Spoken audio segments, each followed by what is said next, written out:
नेपालको राजनीतिमा चिच्याउनेहरू धेरै छन्, तर सबैभन्दा खतरनाक त ती हुन् जो चुप छन् तर खेलिरहेको छन्। उहाँको बारेमा कुरा गर्दा उहाँ को हुन् भन्ने प्रश्न धेरै उठ्न सक्छ। त्यसैले पहिला जानौँ आशिका तामाङ को हो। आशिका तामाङ सडकबाट उठेको नाम, युवाको आवाज, प्रश्न गर्न नडराउने अनुहार, भाषण छैन, ठुलो सङ्गठन छैन, तर प्रभाव छ।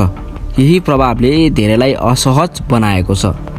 यही कुरा गरिरहँदा एउटा प्रश्न उठ्न सक्छ, उहाँ किन पार्टीमा जानु भएन?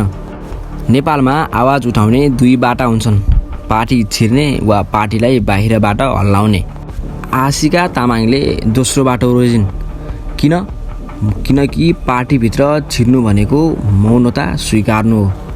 जब राजनीतिमा आशिका तामाङले खुट्टा टेकिन्, पार्टीमा नजानु राजनीतिबाट भाग्नु होइन, यो अर्कै तहको राजनीति हो।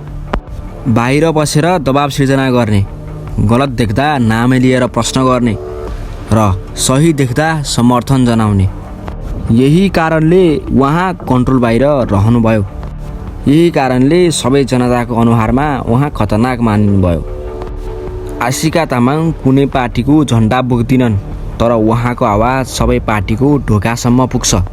यही कारणले समर्थन पनि आधा, विरोधी पनि आधा।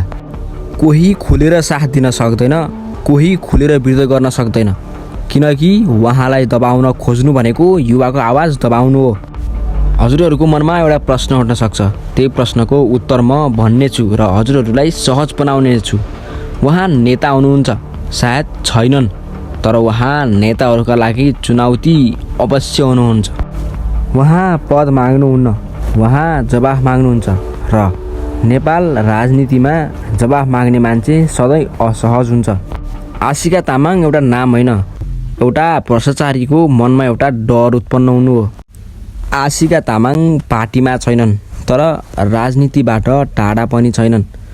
उहाँ एउटा सङ्केत हुनुहुन्छ कि अब राजनीति झन्डाबाट होइन, साहसबाट मापन हुँदैछ। यही साहस धेरैलाई डर लाग्दो लागिरहेको छ। कमेन्टमा लेख्नुहोस्, भिडियो सेयर गर्नुहोस् र यस्तै राजनीतिक कथाका लागि च्यानल सब्स्क्राइब गर्न नबिर्सिनुहोस्। जय नेपाल।